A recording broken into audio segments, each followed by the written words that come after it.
Good afternoon students, welcome to my YouTube channel. আজকে আমরা প্রধানত ধাতুবিদ্যা চ্যাপ্টারটা শুরু করতে যাচ্ছি। ধাতুবিদ্যা তোমাদের ক্লাস 10-এর পদার্থের ভৌত এবং রাসায়নিক ধর্মের একটা ছোট্ট পার্ট। তো এই অধ্যায়ে আমরা মেনলি বিভিন্ন ধাতু সম্পর্কিত আলোচনা করব, তাদের ব্যবহার, তাদের প্রকৃতি, এছাড়া বিভিন্ন রিয়াকশান বা বিক্রিয়া, ঠিক আছে, তাদের জ্বালন বিজারণ বিক্রিয়া বা কোথায় কোথায় কাজে লাগে, এই জাতীয় জিনিসগুলো আমরা এখানে আলোচনা করব। তাছাড়া কিছু নীতিসমূহ এখানে রয়েছে এই চ্যাপ্টারে, যেগুলো আমাদের পড়তে হবে, ঠিক আছে। তো আমাদের প্রধানত সিলেবাসে বেশ কয়েকটা ধাতু দেওয়া রয়েছে, তাদের মধ্যে আয়রন, কপার, জিঙ্ক আর অ্যালুমিনিয়াম, এই চারটে ধাতু হচ্ছে খুব গুরুত্বপূর্ণ, যেগুলোর আমাদের ব্যবহার এবং ধাতুগুলোর রিয়াকশান, ধাতুর প্রকৃতি, এগুলো জানতে হবে, কোথায় কোথায় ব্যবহার করা হয়, কী কী কাজে লাগে এবং এদের রিয়াকশান, এগুলো সবগুলো একটা একটা করে আমরা আলোচনা করব। তো প্রধান চারটে মেন যে ধাতু যেগুলো তোমাদের পড়তেই হবে, সেগুলো হচ্ছে, একটা হচ্ছে আয়রন বা যাদেরকে আমরা এফি বলে থাকি, ঠিক আছে, একটা হলো কপার, একটা হলো জিঙ্ক, আর একটা হচ্ছে অ্যালুমিনিয়াম বা এল, ঠিক আছে। এই চারটে পড়তেই হবে এবং চারটে কোথায় কোথায় ব্যবহার করা হয় এবং এর সম্বন্ধে ইনফরমেশনগুলো আমাদের জানতে হবে, ঠিক আছে। তো প্রথম যেটা আমরা চলে আসব, প্রথম হচ্ছে আয়রন, এফি বা যেটাকে আমরা বলি লোহা, ঠিক আছে। দেখো, লোহা প্রধানত তিন ধরনের হয়। একটা হচ্ছে কাস্ট আয়রন, একটা রট আয়রন, আর একটা হচ্ছে স্টিল। স্টিলটা একটু উন্নত মানের লোহা, ঠিক আছে। কারণ আমরা সবাই জানি যে লোহাতে খুব তাড়াতাড়ি জং পড়ে যায় বা জং ধরে যায়, ঠিক আছে। প্রকৃতির সংস্পর্শে যখন অক্সিজেন বা জলের বিক্রিয়ায় আমরা লোহা যখন বিক্রিয়া করে, তখন কিন্তু খুব ইজিলি লোহার উপরে একটা কোটিং পড়ে যায় বা লোহার উপর একটা আস্তরণ পড়ে যায়, বাদামি বর্ণের, হালকা বাদামি বর্ণের আস্তরণ পড়ে যায়, যেটাকে আমরা কী বলি, মরচে পড়া বলি, ঠিক আছে। এবং লোহার তৈরি কোনো বস্তু যখন বাইরে ফেলে রেখে দেওয়া হয় অনেক দিন ধরে, তখন সেটা কিন্তু বৃষ্টির জল আর অক্সিজেনের সঙ্গে রিয়াকশান করে জলীয় বাষ্পের সংস্পর্শে এসে কিন্তু ওপরে একটা বাদামি বর্ণের, হালকা বাদামি বর্ণের একটা আস্তরণ পড়ে, যেটাকে আমরা মরচে পড়া বলি, ঠিক আছে। এবং এর জন্য কিন্তু লোহা ক্ষয়ে যায়, ঠিক আছে। তো সেই জন্য স্টিল কিন্তু এমন এক ধরনের লোহা, যেখানে কিন্তু সহজে এই জং ধরা বা মরচে পড়া এই জিনিসটা হয় না, ঠিক আছে।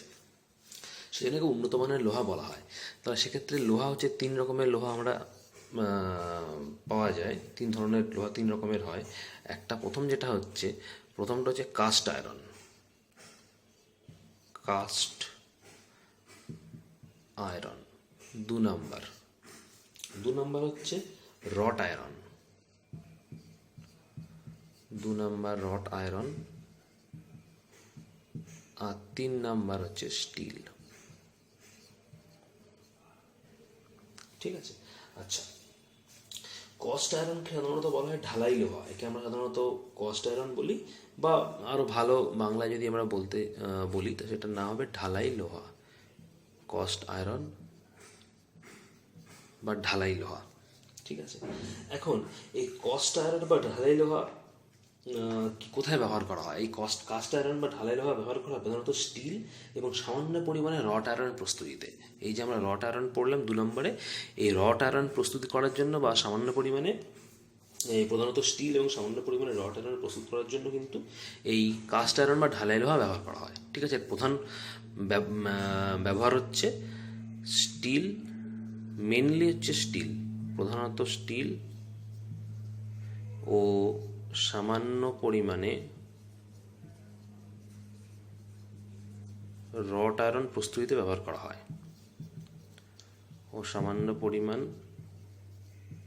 রট আয়রন প্রস্তুতিতে কিন্তু এই কাস্ট আয়রন বা ঢালাই লোহা ব্যবহার করা হয়, ঠিক আছে। আচ্ছা, এছাড়া আর কী ব্যবহার আছে? যেমন ধরো জলের পাইপ বা আলোকস্তম্ভ, রেলিং ইত্যাদি নির্মাণেও কিন্তু এগুলো ব্যবহার করা হয়, এই কাস্ট আয়রন বা ঢালাই লোহা। তাহলে এটা 1 নম্বর ব্যবহার গেল। 2 নম্বর আমরা বলবো জলের পাইপ, যে লোহার জলের পাইপগুলো হয়, সেই লোহার জলের পাইপ। এছাড়া আলোকস্তম্ভ, ঠিক আছে। এখানে কিন্তু রেলিং, এসব জায়গায় কিন্তু কাস্ট আয়রন বা ঢালাই লোহা কিন্তু উল্লেখযোগ্যভাবে ব্যবহার করা হয়, ঠিক আছে। নেক্সট চলে আসছে আমরা রট আয়রন। এটা গেল কাস্ট আয়রনের ব্যবহার, ঠিক আছে। রট আয়রন কোথায় কোথায় ব্যবহার করা হয়, রট আয়রনে কী কী ব্যবহার রয়েছে? না, রড আয়রন জেনারেলি নোঙর তৈরিতে ব্যবহৃত হয়। জাহাজের যে নোঙর, সেই জাহাজের নোঙর, এছাড়া শেকল, ঠিক আছে, তাছাড়া তড়িৎ চুম্বকের মজ্জা ইত্যাদিতে কিন্তু এগুলো ব্যবহার করা হয়। বাদ্যযন্ত্রের তার, গান বাজনার যে যন্ত্র, সেই যন্ত্রের তারে কিন্তু এই রড আয়রনের ব্যবহার রয়েছে, ঠিক আছে। তাহলে প্রধান হচ্ছে জাহাজের নোঙর, ঠিক আছে, এখানে ব্যবহার করা হয়। এছাড়া শেকল, ঠিক আছে, তড়িৎ চুম্বকের মজ্জা, তড়িৎ চুম্বকের মজ্জা প্রভৃতিতে, তাছাড়া বাদ্যযন্ত্রের তার ইত্যাদিতে কিন্তু এই রড আয়রনের কিন্তু ব্যবহার রয়েছে, ঠিক আছে। নেক্সট চলে আসছি আমরা স্টিল, যেটাকে আমরা বলি উন্নত মানের লোহা, ঠিক আছে।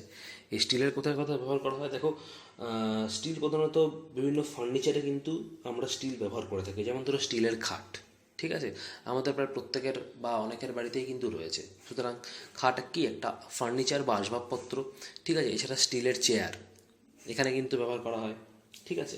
তাছাড়া ধরো কাঁচি, ছুরি, এগুলো তো রয়েইছে, এখানে ব্যবহার করা হবে। গাড়ির বিভিন্ন যন্ত্রাংশ যাতে সহজে জং না ধরে যায়, সেখানে ব্যবহার করা হয়। তাছাড়া রেল লাইন, রেল ইঞ্জিন, রেলের চাকা, বন্দুক, মেশিন গান, প্রচুর ব্যবহার আছে স্টিলের, ঠিক আছে। একটা একটা করে আমাদের বইয়ে অনেক দেওয়া আছে। তো এগুলো এই সব জায়গায় কিন্তু স্টিল ব্যবহার করা হয়, কারণ স্টিলটা হচ্ছে উন্নত মানের লোহা। সহজে যাতে জং না ধরে, লোহা যাতে নষ্ট না হয়ে যায় বা লোহা যাতে ভেঙে না যায়, ভঙ্গুর যাতে না হয়, সেজন্য কিন্তু স্টিল ব্যবহার করা হয়। তাহলে আমরা যদি বলি এক এক করে, তা যেমন ধরো আমি বললাম তোমাকে, ধরো খাট, বা তুমি লিখতে পারো যে স্টিলের খাট, ঠিক আছে, স্টিলের খাট। তারপর ধরো বন্দুক প্রভৃতি তৈরিতে রেল লাইন, ঠিক আছে, রেল লাইন, রেল ইঞ্জিন, ঠিক আছে, রেলের চাকা। এছাড়া বলতে পারো গাড়ির বিভিন্ন যন্ত্রাংশ, গাড়ির যন্ত্রাংশ ইত্যাদি অনেক জায়গায় কিন্তু স্টিলের ব্যবহার রয়েছে, ঠিক আছে। তো এই পুরোটা হচ্ছে লোহা বা লোহার ব্যবহার, লোহা কত রকমের হয় আর বিভিন্ন প্রকার লোহার কিন্তু ব্যবহার, ঠিক আছে। 2 নম্বর আমরা চলে আসবো কপার। তা লোহাটা আমাদের হয়ে গেল, এরপর চলে আসবো আমরা কপারে। এর পরের ধাতুতে আমরা চলে আসবো, পরের ধাতু হচ্ছে আমাদের কপার।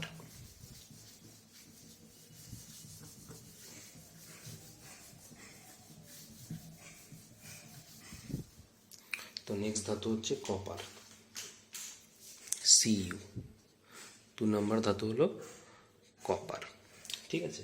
আচ্ছা দেখো, কপার তো আমরা সবাই জানি যে কপার অত্যন্ত তড়িতে সুপরিবাহী। কপার হচ্ছে তড়িতের অত্যন্ত সুপরিবাহী, খুব ভালো তড়িৎ পরিবহন করতে পারে, ঠিক আছে। আমাদের বাড়িতে যে বিভিন্ন আমরা ওয়্যারিং করি, সাধারণত কিন্তু কপারের তার কিন্তু ব্যবহার করা হয়, ঠিক আছে।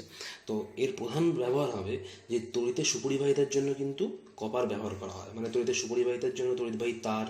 তাছাড়া বিভিন্ন ইলেকট্রিক যন্ত্রাংশে, যেরকম ধরো মোটর, জেনারেটর প্রভৃতি জায়গায় কিন্তু এই তড়িৎ কপারের ব্যবহার করা হয়, ঠিক আছে, কারণ তড়িতের খুব সুপরিবাহী এটা।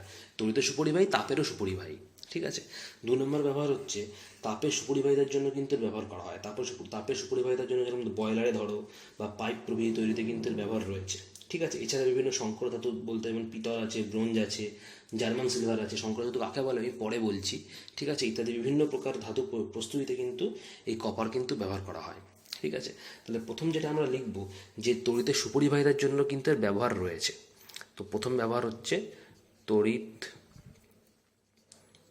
সুপরিবাহিতার জন্য, তড়িৎ সুপরিবাহিতার জন্য এই কপার কিন্তু ব্যবহার করা হয়, ঠিক আছে। এই তড়িৎ সুপরিবাহিতার জন্য কপার কিন্তু তড়িৎবাহী তার হিসেবে বা তড়িৎ পরিবাহী তার হিসেবে ব্যবহার করা হয়।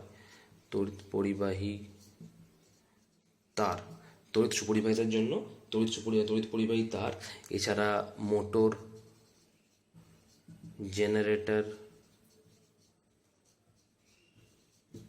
জেনারেটর ইত্যাদিতে কিন্তু এটা ব্যবহার করা হয়, ঠিক আছে। আচ্ছা, 2 নম্বর ব্যবহার কি আছে না, 2 নম্বর ব্যবহার হচ্ছে তাপের সুপরিবাহিতার জন্য ব্যবহার করা হয়। তাপের সুপরিবাহিতার জন্য, যেমন ধরো তাপের সুপরিবাহিতার জন্য বয়লারে কিন্তু কপার তার ব্যবহার করা হয়, কারণ কপার কি একটুখানি উত্তপ্ত করলে কিন্তু কপার খুব গরম হয়ে যায়, ঠিক আছে। সুতরাং তাপের সুপরিবাহিতার জন্য বয়লারে কিন্তু ব্যবহার করা হয়, ব্যবহৃত হয়। ঠিক আছে, এছাড়া বিভিন্ন ধাতু সংকর প্রস্তুতিতে, যেমন ধরো পিতল, ব্রোঞ্জ, ঠিক আছে, এটা এটা ল হবে, পিতল, ব্রোঞ্জ। এছাড়া তোমার ধরো বিভিন্ন জার্মান সিলভার প্রভৃতি ধাতু নির্মাণে কিন্তু ব্যবহার করা হয়। জার্মান সিলভার প্রভৃতি প্রস্তুতিতে কিন্তু এই কপার ব্যবহার করা হয়। ঠিক আছে, আচ্ছা, তো কপার হয়ে গেল। এরপরে চলে আসছি আমরা জিঙ্ক। 3 নম্বর ধাতু যেটা আমরা পড়বো সেটা হচ্ছে জিঙ্ক। তো জিঙ্কের ব্যবহার প্রথম দেখো, জিঙ্কের ব্যবহার হচ্ছে, আমরা সবাই জানি গ্যালভানাইজেশন কিন্তু পড়েছি আমরা। কাকে গ্যালভানাইজেশন বলে আমরা জানি। গ্যালভানাইজেশন কিন্তু প্রক্রিয়ায় এই জিঙ্ক ধাতু কিন্তু ব্যবহার করা হয়, মানে লোহাকে জলের হাত থেকে বাঁচাবার জন্য, লোহাকে যাতে জল লেগে লোহা নষ্ট না হয়ে যায়, মানে লোহার উপরে যাতে মরচে না পড়ে যায়।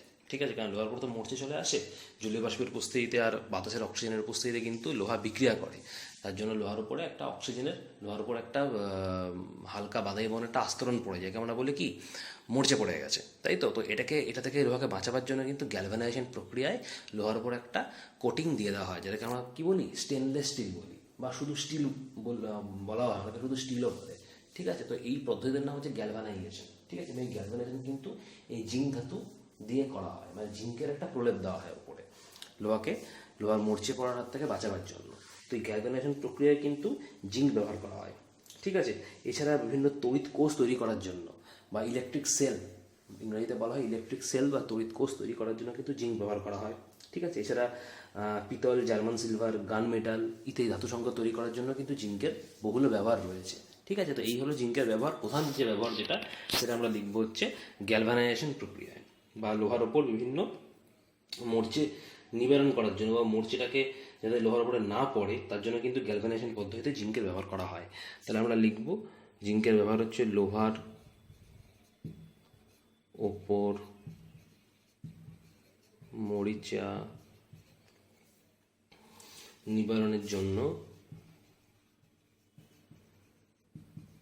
গ্যালভানাইজেশন পদ্ধতিতে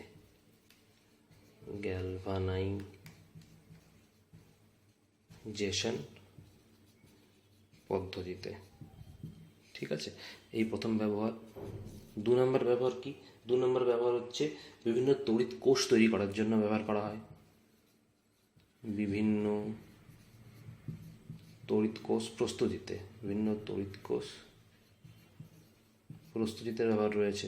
3 নম্বর হচ্ছে বিভিন্ন ধাতু সংকর, যেরকম ধরো পিতল বা জার্মান সিলভার ইত্যাদি, গান মেটাল ইত্যাদি ধাতু সংকর নির্মাণ করার জন্য কিন্তু জিঙ্কের ব্যবহার করা হয়। তাহলে কি বললাম? পিতল, জার্মান সিলভার, গান মেটাল প্রভৃতি ধাতু কিন্তু ধাতু সংকর প্রস্তুতিতে কিন্তু জিঙ্কের ব্যবহার করা হয়। ঠিক আছে, তো এই হলো জিঙ্কের ব্যবহার। তো প্রধান যেটা ব্যবহার, যেটা আমাদের লিখতেই হবে, সেটা হচ্ছে গ্যালভানাইজেশন পদ্ধতি।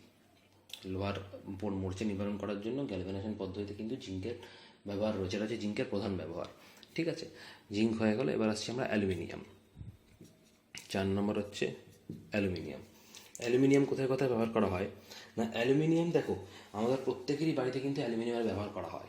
মেনলি হচ্ছে রান্নার বাসনপত্র, রান্নায় যে আমরা যে বাসনপত্র ব্যবহার করি, সেই রান্নার বাসনপত্র কিন্তু অ্যালুমিনিয়াম দিয়ে তৈরি হয়। তার মানে আমরা প্রত্যেকের বাড়িতেই কিন্তু অ্যালুমিনিয়ামের ব্যবহার রয়েছে। ঠিক আছে, তাহলে রান্নার বাসনপত্র, এছাড়া আমরা যে দরজা জানলার যে আজকাল যে ফ্রেম যেগুলো বেরিয়েছে, সেগুলো কিন্তু অ্যালুমিনিয়ামের ফ্রেম। ঠিক আছে, আগেকার দিনে কাঠের ফ্রেম ব্যবহার করা হতো, আজকাল অনেক কাঠের পরিবর্তে কিন্তু এই ফ্রেম ব্যবহার করছে, কারণ কাঠের দাম অনেক বেশি। সুতরাং সেক্ষেত্রে কাঠের ফ্রেম ব্যবহার না করে কিন্তু অনেকে অ্যালুমিনিয়ামের ফ্রেম দরজায় জানলায় কিন্তু ব্যবহার করা হয় আজকাল। ঠিক আছে, এই ব্যবহারটা কিন্তু আগে এতটা প্রচলিত ছিল না, এখন কিন্তু ব্যবহার করা হয়। ঠিক আছে, তাহলে দরজা জানালার ফ্রেম আমরা বলতে পারি, চেয়ার টেবিল তৈরিতে বলতে পারি। ঠিক আছে, এছাড়া বিভিন্ন বৈদ্যুতিক তার বা বৈদ্যুতিক যন্ত্রপাতি তৈরিতে কিন্তু অ্যালুমিনিয়ামের ব্যবহার রয়েছে। ঠিক আছে, তো এই হচ্ছে অ্যালুমিনিয়ামের প্রধানত ব্যবহার। আরেকটা জিনিস মনে রাখবে যে বিভিন্ন ধাতু সংকর, যেরকম ধরো ডুরালুমিন আছে, তারপরে অ্যালুমিনিয়াম ব্রোঞ্জ আছে, এইগুলো প্রস্তুতিতে কিন্তু অ্যালুমিনিয়াম ব্যবহার করা হয়। ঠিক আছে, তো প্রধান যে ব্যবহার যেটা লিখবো সেটা হচ্ছে রান্নার বাসনপত্র, দরজা জানলার ফ্রেম ইত্যাদিতে কিন্তু অ্যালুমিনিয়ামের ব্যবহার রয়েছে। প্রায় প্রত্যেকের বাড়িতেই কিন্তু অ্যালুমিনিয়াম কিন্তু ব্যবহার করা হয় কোনো না কোনোভাবে। রান্নার বাসনপত্র, তারপর ধরো দরজা জানালার ফ্রেম ইত্যাদি প্রস্তুতিতে কিন্তু অ্যালুমিনিয়ামের ব্যবহার রয়েছে। এছাড়া চেয়ার টেবিল ইত্যাদি তৈরিতে কিন্তু অ্যালুমিনিয়াম ব্যবহার করা হয়। 2 নম্বর ব্যবহার কোথায়? না, 2 নম্বর ব্যবহার রয়েছে বৈদ্যুতিক তার তৈরি, বৈদ্যুতিক যন্ত্রপাতিতে কিন্তু ব্যবহার করা হয়। বৈদ্যুতিক যন্ত্রপাতি ও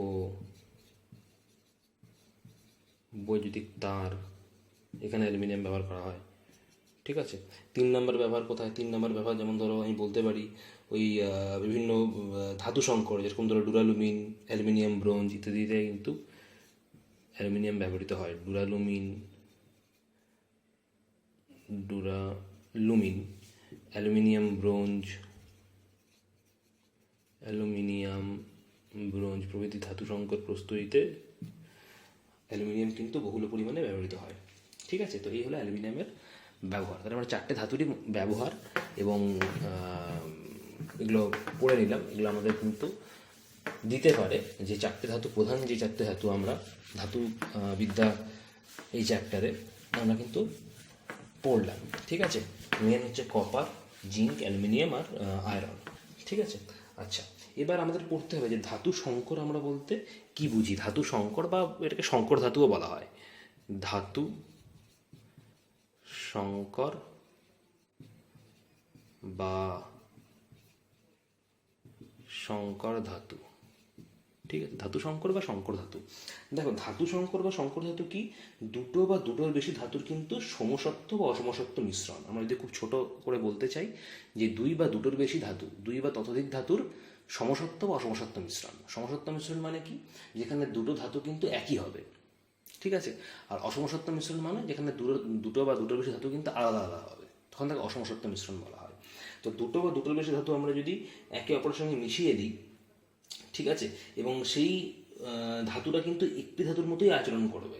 মানে দুটো বা দুটোর বেশি ধাতু তুমি যদি মিশিয়ে দাও পরস্পরের সাথে, এবং মেশানোর পরে কিন্তু সেই ধাতুগুলো কিন্তু একটা ধাতুর মতোই আচরণ করবে, আলাদা ধাতুর মতো কিন্তু আচরণ করবে না। তখন সেই মিশ্রণটাকে আমরা বলবো হচ্ছে ধাতু সংকর বা সংকর ধাতু। ঠিক আছে। এবং কিছু কিছু সংকর ধাতু আমাদের ব্যবহার করতে হবে, যেরকম আমরা ধাতুর ব্যবহার করলাম, সেরকম কিছু সংকর ধাতুও রয়েছে যেগুলো পড়তে হবে। অলরেডি কিন্তু সংকর ধাতুর নাম আমি কিছু তোমাদের বলেছি এই কপার, লোহা, অ্যালুমিনিয়াম, জিঙ্কের ব্যবহার পড়ার সময়তে দেবে বলেছি। পিতল বলেছি, ব্রোঞ্জ বলেছি, জার্মান সিলভার বলেছি, ডুরালুমিন বলেছি। ঠিক আছে। এগুলো প্রত্যেকটা গান মেটাল বলা হয়েছে, এগুলো প্রত্যেকটা কিন্তু ধাতু সংকর। এবং এই ধাতু সংকরগুলো কোন কোন ধাতু দিয়ে তৈরি হয়, তাদের ব্যবহার কী, সেগুলো কিন্তু পড়তে হবে। ঠিক আছে। তাহলে ধাতু সংকর আমরা কাকে বলবো? না, ধাতু সংকর হচ্ছে 2 বা ততোধিক ধাতুর সমসত্ব বা অসমসত্ব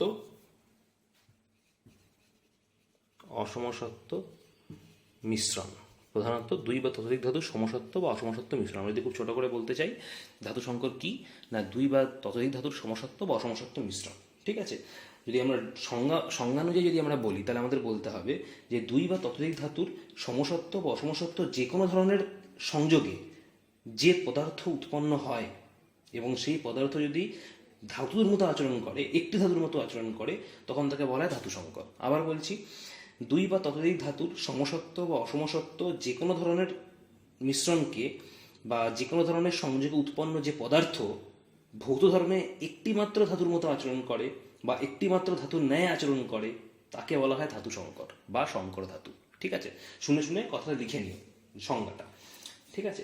আচ্ছা, ধাতু সংকর সাধারণত কি হয়? সমসত্ব কঠিন দ্রবণ হয় এবং উপাদানগুলো ধাতু থেকেই পাওয়া যায়। মানে ধাতু সংকরের যে উপাদান, সেগুলো কিন্তু আমরা ধাতুর থেকেই পাবো, যেহেতু দুটো বা দুটোর বেশি ধাতুর সমসত্ব বা অসমসত্ব মিশ্রণে কিন্তু ধাতু সংকর ও সংকর ধাতু তৈরি হয়। ঠিক আছে।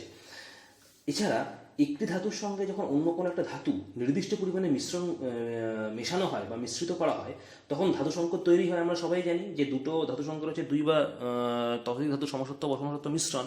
তার মানে কি, যে একটা ধাতুর সঙ্গে আমরা যখন অন্য কোনো একটা নির্দিষ্ট ধাতু মেশাবো, নির্দিষ্ট পরিমাণে মেশাবো, তখনই ধাতু সংকর তৈরি হবে বা সংকর ধাতু তৈরি হবে। ঠিক আছে। এবং তার নমনীয়তা, তার কাঠিন্য, তার বিভিন্ন যে সমস্ত ধর্ম রয়েছে, আমাদের উজ্জ্বল হতে পারে, সহনশীলতা হতে পারে, নমনীয়তা হতে পারে, সেগুলো প্রত্যেকটাই কিন্তু উপাদান ধাতুর থেকে আলাদা হবে। যেমন ধরো আমি বললাম তোমাকে, ধরো তুমি কপার কপার, জিঙ্ক আর ধরো লেড, এই তিনটে ধাতু মিশিয়ে একটা ধাতু সংকর তৈরি করেছো। ধরে নাও এই তিনটে ধাতু মিশিয়ে একটা ধাতু সংকর তৈরি করেছো, তাহলে যে ধাতু সংকরটা তোমার তৈরি হলো, এই ধাতু সংকরের কিন্তু ভৌত ধর্ম এই প্রত্যেকটা ধাতুর থেকে কিন্তু অনেক গুণে বেশি হবে। ঠিক আছে, ভৌত ধর্ম বলতে কি, এর নমনীয়তা হতে পারে, এর কাঠিন্য হতে পারে, ঠিক আছে, এর উজ্জ্বল্য হতে পারে, এর সহনশীলতা হতে পারে।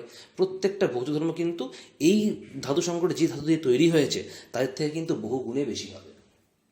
ঠিক আছে, যে কটা ধাতু সংকর তৈরি হবে, তার মানে আমরা কি বুঝলাম, যে যে ধাতু সংকর আমরা পড়বো বা যে ধাতু সংকর যেগুলো রয়েছে, সেই ধাতু সংকরের কিন্তু ধর্ম, ফিজিক্যাল প্রপার্টি বা ভৌত ধর্ম, সেগুলো কিন্তু তার উপাদান ধাতুর থেকে বেশি। ঠিক আছে, যেমন ধরো অ্যালুমিনিয়াম। ঠিক আছে, অ্যালুমিনিয়াম হালকা কিন্তু তেমন শক্ত নয়, আমরা একে হার্ড বলতে পারবো না বা স্ট্রং বলতে পারবো না, কিন্তু অ্যালুমিনিয়াম হালকা। ঠিক আছে, কিন্তু অ্যালুমিনিয়ামের যে শঙ্কর ধাতু, মানে অ্যালুমিনিয়াম দিয়ে যে সমস্ত ধাতু তৈরি করা হয় আমরা, যেগুলো শঙ্কর ধাতু, ধরো ডুরালুমিন কিন্তু অ্যালুমিনিয়ামের শঙ্কর ধাতু। ঠিক আছে, সুতরাং এই ডুরালুমিন কিন্তু আবার দেখবে যে ইস্পাতের মতো শক্ত এবং হালকা। ঠিক আছে, তাহলে অ্যালুমিনিয়াম কিন্তু হালকা কিন্তু শক্ত নয়, কিন্তু অ্যালুমিনিয়ামের যে শঙ্কর ধাতু আমরা দেখবো, ডুরালুমিন দেখবে, একটু পরেই আমি পড়াবো ডুরালুমিন, এই ডুরালুমিন কিন্তু হালকাও হয় আবার অ্যালুমিনিয়ামের থেকে শক্তও হয়। তার মানে কি, এর শঙ্কর ধাতুর কিন্তু ভৌত ধর্ম কিন্তু অ্যালুমিনিয়ামের থেকেও ভালো।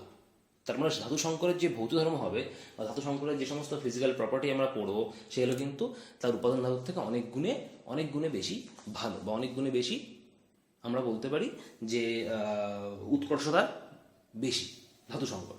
ঠিক আছে, তাহলে আমাদের এখানে যে সংকর ধাতু বোঝা গেল, এই সংকর ধাতুর উদাহরণ হিসেবে কি কি হতে পারে, যেমন ধরো পিতল হতে পারে, ব্রোঞ্জ হতে পারে, ডুরালুমিন হতে পারে, জার্মান সিলভার হতে পারে। এগুলো প্রত্যেকটা হচ্ছে আমাদের কি ধাতু সংকর বা সংকর ধাতুর উদাহরণ।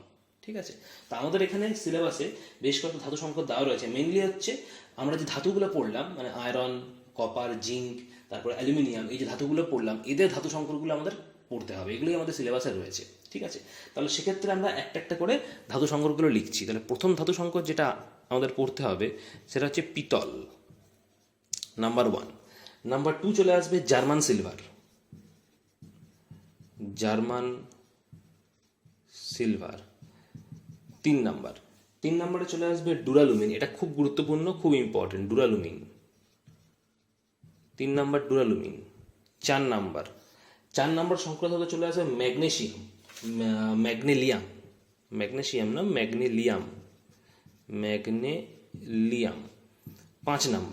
5 নাম্বারে চলে আসবে স্টেনলেস স্টিল, বা শুধুমাত্র আমরা স্টিলও বলতে পারি, যদিও স্টিল বললে পরে সেটা ধাতুর বোঝাবে, ধাতু সংকর বোঝাবে না, সুতরাং আমরা স্টেনলেস স্টিল কথাটাই লিখবে। সুতরাং নেক্সট চলে আসছে স্টেনলেস স্টিল। ঠিক আছে, এছাড়া চলে আসছে আমাদের 6 নম্বরে চলে আসবে আমাদের অ্যালনিকো।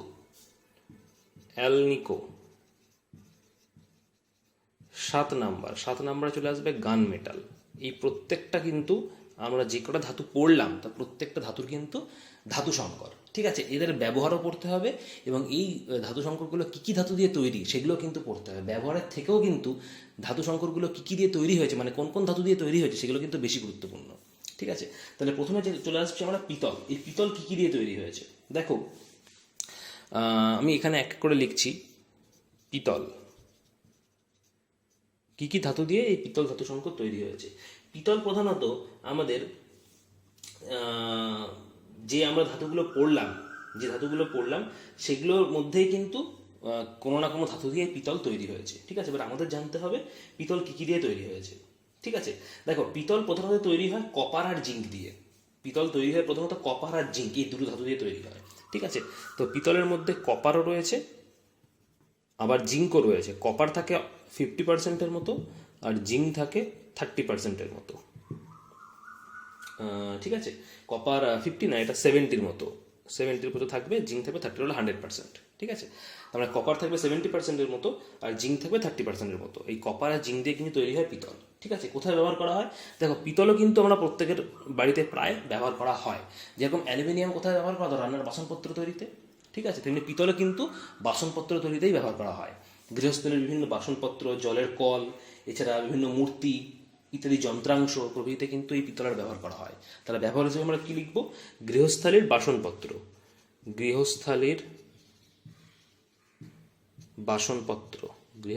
বাসনপত্র, তারপরে পেতলের কল কিন্তু জলের কল হিসেবে ব্যবহার করা হয়, ঠিক আছে।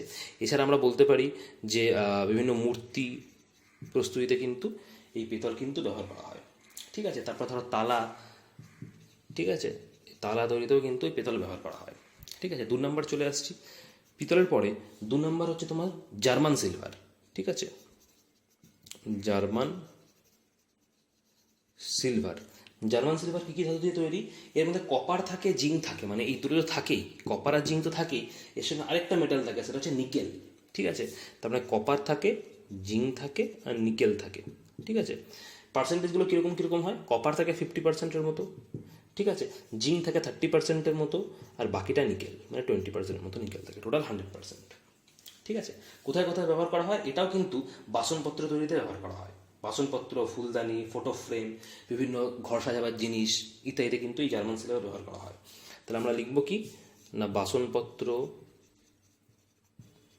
ঠিক আছে। তারপর ধরো শৌখিন দ্রব্য, ঘর সাজাবার বিভিন্ন শৌখিন দ্রব্য তৈরিতে এর কিন্তু ব্যবহার করা হয়, ঠিক আছে। এছাড়া ধরো ফুলদানি, এখানে কিন্তু এই জার্মান সিলভার ব্যবহার করা হয়, ঠিক আছে। তো জার্মান সিলভার হলো। নেক্সট আসছে 3 নম্বর ডুরালুমিন। 3 নম্বর আমরা যেটা পড়বো সেটা হচ্ছে ডুরালুমিন। আচ্ছা, তাহলে একটু মুছে দিলাম আমি, জায়গা দরকার। 3 নম্বর আমরা যেটা পড়বো সেটা হচ্ছে ডুরালুমিন। এটা কিন্তু খুব গুরুত্বপূর্ণ, ডুরালুমিনটা অবশ্যই পড়ে যেতে হবে। ডুরালুমিনে কিন্তু 4টে ধাতু ব্যবহার করা হয় টোটাল। কী কী ধাতু ব্যবহার করা হয়? 4টে ধাতু। অ্যালুমিনিয়াম, প্রথমে আসবে অ্যালুমিনিয়াম। অ্যালুমিনিয়ামটাই বেশি থাকে ডুরালুমিন, কারণ অ্যালুমিনিয়ামেরই ধাতু সংকর বলা হয়, ঠিক আছে। অ্যালুমিনিয়ামটাই বেশি থাকে। এছাড়া আরও ধাতু থাকে, যেমন ধরো কপার, ঠিক আছে, ম্যাগনেসিয়াম থাকে, তারপরে ধরো ম্যাঙ্গানিজ থাকে, ঠিক আছে। অ্যালুমিনিয়াম থাকে মোটামুটি তোমার 95%-এর মতো, প্রায় 95%, ঠিক আছে। কপার থাকে 4%-এর মতো, তাহলে কত হলো? 99% হলো। আর বাকি 1% তোমার ম্যাঙ্গানিজ আর ম্যাগনেসিয়াম মিলিয়ে থাকে, মানে এটা 0.5% থাকে, এটা 0.5% থাকে, টোটাল 1%, 4-5% আর 100%। তো এই হচ্ছে ডুরালুমিন, ঠিক আছে। ডুরালুমিনের প্রধান ব্যবহার কি না? ডুরালুমিন প্রধান ব্যবহার করা হয় বিমানের কাঠামো নির্মাণ করার জন্য। এটা পড়তেই হবে, বিমানের কাঠামো, ঠিক আছে। তাহলে অ্যালুমিনিয়ামের ধাতু সংকর হচ্ছে ডুরালুমিন, ঠিক আছে। প্রধান ব্যবহার কি? বিমানের কাঠামো, বিমানের যন্ত্রাংশ ইত্যাদিতে কিন্তু এই ডুরালুমিন ব্যবহার করা হয়। বিমানের কাঠামো লিখতে পারো, মেন হচ্ছে বিমানের কাঠামো বা প্লেনের কাঠামো ইত্যাদিতে, ঠিক আছে। এছাড়া বিভিন্ন মোটর গাড়ির যন্ত্রাংশ, বিভিন্ন যানবাহনের যন্ত্রাংশ ইত্যাদি কিন্তু ব্যবহার করা হয়, কারণ এই ডুরালুমিন প্রচণ্ড শক্ত, যার জন্য কিন্তু ব্যবহার করা হয়। মোটর গাড়ির বিভিন্ন যন্ত্রাংশ, ঠিক আছে, এই মোটর গাড়ির যন্ত্রাংশ বা মোটর গাড়ির কাঠামো ইত্যাদি কিন্তু ডুরালুমিন ব্যবহার করা হয়, ঠিক আছে। আচ্ছা, এরপরে চলে আসছি আমরা ম্যাগনেলিয়াম। 4 নম্বর সংকর ধাতু আমরা যেটা পড়বো সেটা হচ্ছে ম্যাগনেলিয়াম, ঠিক আছে। এই ম্যাগনেলিয়ামের কী কী সংকর ধাতু দিয়ে তৈরি? ম্যাগনেসিয়াম 2টো সংকর ধাতু দিয়ে তৈরি হয়, একটা হচ্ছে অ্যালুমিনিয়াম, একটা হচ্ছে ম্যাগনেসিয়াম, যার মধ্যে কিন্তু অ্যালুমিনিয়াম বেশি থাকে। মানে অ্যালুমিনিয়ামের সংকর ধাতু যদি বলা হয়, আমরা ডুরালুমিন বলবো আর ম্যাগনেলিয়াম বলবো, ঠিক আছে। অ্যালুমিনিয়াম একটা থাকে, 98%-এর মতো অ্যালুমিনিয়াম থাকে, ঠিক আছে। আর কি থাকে না, আর থাকে হচ্ছে ম্যাগনেসিয়াম থাকে 2%-এর মতো ম্যাগনেসিয়াম থাকে, ঠিক আছে। অ্যালুমিনিয়াম থাকে 98%-এর মতো, ম্যাগনেসিয়াম থাকে 2%-এর মতো, ঠিক আছে। এই হলো ম্যাগনেলিয়াম। এই ম্যাগনেলিয়াম কোথায় ব্যবহার করা হয় না? ম্যাগনেলিয়াম ব্যবহার করা হয় বিভিন্ন হালকা যন্ত্রপাতি তৈরিতে। হালকা যন্ত্রপাতি, বিমানের যন্ত্রাংশতেও কিন্তু এই ম্যাগনেলিয়াম ব্যবহার করা হয়, আমরা লিখতে পারি, কিন্তু খুবই কম, ঠিক আছে। মেন যে বডি কাঠামো, মানে বাইরের যে খোলটা, সেই খোলটা কিন্তু এই ডুরালুমিন দিয়ে ব্যবহার করা হয়, ঠিক আছে। তাহলে লিখতে পারো বিমানের যন্ত্রাংশ তৈরিতে, কিন্তু যদি বিমানের কাঠামো বলে আমরা কিন্তু ডুরালুমিনটাই লিখব, ঠিক আছে। তাহলে প্রধানত বিমানের কাঠামো আমরা এখানে লিখতে পারি যে বিমানের কাঠামো তৈরিতে কিন্তু ম্যাগনেলিয়ামের কিছু কিছু ব্যবহার করা হয়, কিন্তু প্রধানত বেশি ব্যবহার করা হয় ডুরালুমিন, ঠিক আছে। তো আমরা লিখতে পারি যে বিমানের কাঠামো বা কাঠামো না লিখে তোমরা যন্ত্রাংশ লিখবে, সেটাই বেশি ভালো। বিমানের যন্ত্রাংশ, কারণ কাঠামো ম্যাক্সিমামটাই ব্যবহার করা হয় ডুরালুমিনে, আর যদি যন্ত্রাংশ বলে তোমরা ম্যাগনেলিয়ামই লিখবে। তো বিমানের যন্ত্রাংশ তৈরিতে ব্যবহার করা হয়, ঠিক আছে। এছাড়া বিভিন্ন ধরো আর কোথায় ব্যবহার করা হয় না, বিভিন্ন হালকা যন্ত্রপাতি তৈরিতে ব্যবহার করা হয়, হালকা যন্ত্রপাতি, ঠিক আছে, ইত্যাদিতে কিন্তু এই ম্যাগনেলিয়াম ব্যবহার করা হয়, ঠিক আছে। আচ্ছা, যেটা অ্যালুমিনিয়াম আর ম্যাগনেসিয়াম দিয়ে তৈরি। অ্যালুমিনিয়াম 98%-এর মতো থাকে, আর ম্যাগনেসিয়াম থাকে 2%-এর মতো, ঠিক আছে। এরপরে আসছে স্টেনলেস স্টিল। এরপর চলে আসে স্টেনলেস স্টিল, এটাও কিন্তু ইম্পর্টেন্ট, ডুরালুমিনের মতো এই স্টেনলেস স্টিলটাও কিন্তু খুব ইম্পর্টেন্ট। নেক্সট আসছে আমাদের স্টেনলেস স্টিল। 5 নম্বর আমরা যেটা পড়বো সেটা হচ্ছে স্টেইনলেস স্টিল। কী কী দিয়ে তৈরি? এই স্টেনলেস স্টিলও কিন্তু 4টে ধাতু দিয়ে তৈরি হয়, ঠিক আছে। এর মধ্যে ক্রোমিয়াম থাকে, নিকেল থাকে, কার্বন থাকে, আর তোমার স্টিল থাকে, মিলিয়ে কিন্তু এই স্টেনলেস স্টিল তৈরি করা হয়। ঠিক আছে, তো কী কী থাকে বললাম, ক্রোমিয়াম থাকে, ক্রোমিয়ামের পার্সেন্টেজ মোটামুটি এরকম রেঞ্জের মধ্যে থাকে, 15 থেকে 20%, এর মধ্যেই ভ্যারি করে। ঠিক আছে, এরপরে থাকে হচ্ছে নিকেল। নিকেলের রেঞ্জ কি, নিকেলের রেঞ্জ 3 থেকে 20, 3 থেকে না একটু বেশি থাকে, মোটামুটি 8 করে দাও, 8 থেকে 20% মতো এরকম। ঠিক আছে, 8 থেকে 20% মতো থাকে। এছাড়া কার্বন থাকে, কার্বন একদমই কম, প্রায় 0.05% মতো কার্বন থাকে। আর বাকি যেটুকু পড়ে থাকবে, ঠিক আছে, সেটা পড়ে থাকে স্টিল। ঠিক আছে, কার্বনের রেঞ্জ মোটামুটি 0.05 থেকে ওই 1.5-এর মতো, 1.5% এরকম থাকে। ঠিক আছে, এই হচ্ছে কার্বন, বাকিটা থাকে স্টিল। তাহলে ক্রোমিয়াম, নিকেল, কার্বন আর স্টিল, এই চারটে দিয়ে তৈরি হয় তোমার কি স্টেনলেস স্টিল। কোথায় ব্যবহার করা হয়, এই স্টেনলেস স্টিলও কিন্তু আমরা বাসনপত্র তৈরিতে ব্যবহার করা হয়। বাসনপত্র, তারপরে যে অপারেশন করার জন্য যে বিভিন্ন যন্ত্রপাতি ব্যবহার করা হয় সেগুলো কিন্তু লোহারই হয়, কিন্তু সেগুলো কিন্তু অ্যাকচুয়ালি লোহা নয়, এগুলো স্টেনলেস স্টিল, যাতে মরচে না ধরে যায়। ঠিক আছে, এই অপারেশন করার যে কাঁচি, ফোরসেপ যেগুলো ব্যবহার করা হয় সেগুলো কিন্তু আমাদের স্টেনলেস স্টিলের জন্য। তাহলে প্রধান দুটো ইউজ, একটা হচ্ছে অপারেশনের যন্ত্রপাতি, বাসনপত্র, এছাড়া ছুরি, কাঁচি, বিভিন্ন প্রস্তুতিতে কিন্তু এই স্টেনলেস স্টিল ব্যবহার করা হয়। ঠিক আছে, তাহলে আমরা মেন লিখবো হচ্ছে অপারেশনের যন্ত্রপাতি, অপারেশনের যন্ত্রপাতি, ঠিক আছে, ছুরি, কাঁচি ইত্যাদি প্রস্তুতিতে, এছাড়া বাসনপত্র ইত্যাদিতে কিন্তু এই স্টেনলেস স্টিল ব্যবহার করা হয়। ঠিক আছে, আচ্ছা, তো এটা গেলো 5 নাম্বার আমাদের স্টেনলেস স্টিল। আর দুটো রয়েছে আমাদের শঙ্কর ধাতু যেটা করতে হবে, একটা হচ্ছে অ্যালনিকো 6 নাম্বার, আর তারপরে আছে গান মেটাল। ঠিক আছে, তো 6 নাম্বার নেক্সট আমরা যে শঙ্কর ধাতু যেটা পড়বো সেটা হচ্ছে অ্যালনিকো। অ্যালনিকো, এই অ্যালনিকো কী কী দিয়ে তৈরি হয়, অ্যালনিকো জেনারেলি তৈরি হয় তোমাদের অ্যালুমিনিয়াম দিয়ে। অ্যালুমিনিয়াম থাকে, নিকেল থাকে, কপার থাকে, স্টিল থাকে, জেনারেলি স্টিলটাই বেশি থাকে, তারপরে থাকে অ্যালুমিনিয়াম, তারপরে নিকেল, তারপরে কপার। স্টিলটাই প্রধানত বেশি থাকে। ঠিক আছে, মোটামুটি স্টিল থাকে অলমোস্ট তোমার 60%-এর মতো। ঠিক আছে, তারপরে আছে অ্যালুমিনিয়াম, অ্যালুমিনিয়াম থাকে 20%-এর মতো। ঠিক আছে, এছাড়া নিকেল থাকে, কপার থাকে, এই দুটোই থাকে আমাদের 10% করে, নিকেলও 10%, কপারও 10%, নিকেল 10%, কপারও 10%, বাকিগুলো স্টিল 60%, অ্যালুমিনিয়াম 20%-এর মতো থাকে। এটা হচ্ছে আমাদের কি অ্যালনিকো। ঠিক আছে, কোথায় ব্যবহার করা হয় না, অ্যালনিকো মনে রাখবে পার্মানেন্ট ম্যাগনেট বা স্থায়ী চুম্বক তৈরিতে কিন্তু ব্যবহার করা হয়। এর একটাই ব্যবহার আমাদের মনে রাখতে হবে, যেটা হচ্ছে পার্মানেন্ট ম্যাগনেট বা স্থায়ী চুম্বক। এই স্থায়ী চুম্বক প্রস্তুতিতে কিন্তু অ্যালনিকো ব্যবহার করা হয়। ঠিক আছে, লাস্ট আমরা যেটা পড়বো সেটা হচ্ছে গান মেটাল, শঙ্কর ধাতু, গান মেটাল। গান মেটাল, তো গান মেটাল কী কী থাকে না, গান মেটাল মনে রাখবে মেনলি হচ্ছে কপারের ধাতু সংকর, কপার, এর মধ্যে মেনলি কপার থাকে, প্রায় 85%-এর মতো কপার থাকে। এছাড়া তোমার জিঙ্ক থাকবে, টিন থাকবে। ঠিক আছে, তো তিনটে ধাতু মিলিয়ে কিন্তু গান মেটাল তৈরি হয়, কপার, টিন আর জিঙ্ক। কপার থাকে মোটামুটি 85%-এর মতো। ঠিক আছে, 85, জিঙ্ক থাকে মোটামুটি ধরো তোমার কমই থাকে, মোটামুটি ধরো 10%-এর মতো। ঠিক আছে, আর এসএন থাকে বাকিটা, মানে 25, 10, 95, 5, 100%, তার মানে টিন থাকে মোটামুটি 5%-এর মতো, টিনটা কম থাকে। তো কপার, জিঙ্ক আর টিন, এই তিনটে দিয়ে গান মেটাল তৈরি করা হয়। গান মেটাল কোথায় ব্যবহার করা, তোমরা নামটা শুনেই বুঝতে পারছো, গান তার মানে কি বন্দুক, বন্দুক, বিভিন্ন সামরিক সরঞ্জাম, তারপরে অস্ত্রশস্ত্র, এই সমস্ত প্রিপারেশন করার জন্য কিন্তু গান মেটাল ব্যবহার করা হয়। ঠিক আছে, তো মেনলি হচ্ছে বন্দুক, রাইফেল, এগুলোর জন্য। ঠিক আছে, তো আমরা লিখতে পারি বন্দুক, রাইফেল, বিভিন্ন সামরিক যন্ত্রপাতি, যেগুলো অস্ত্রশস্ত্র হিসাবে যুদ্ধের সরঞ্জাম, এগুলো বলতে পারি, এখানে কিন্তু গান মেটাল ব্যবহার করা হয়। তাহলে এখানে লিখবে যে এর ব্যবহার কোথায় না, বন্দুক এবং সামরিক যন্ত্রপাতি। ঠিক আছে, এখানে কিন্তু এই গান মেটাল ব্যবহার করা হয়। ঠিক আছে, তো এই হলো ধাতু সংকর, আমাদের যেগুলো এগুলো সিলেবাসে আছে সেগুলো পড়তে হবে, ধাতু সংকরদের নাম এবং তাদের ব্যবহার। ঠিক আছে, আজকে এই পর্যন্ত রইল। আমরা মেন যেগুলো পড়লাম সেটা হচ্ছে বিভিন্ন ধাতু, তাদের ব্যবহার, ধাতু সংকর কাকে বলে, ধাতু সংকর কী কী আমাদের পড়তে হবে, তাদের ব্যবহার। ঠিক আছে, পরের সেশনে আমরা এখান থেকে স্টার্ট করব। ঠিক, থ্যাংক ইউ।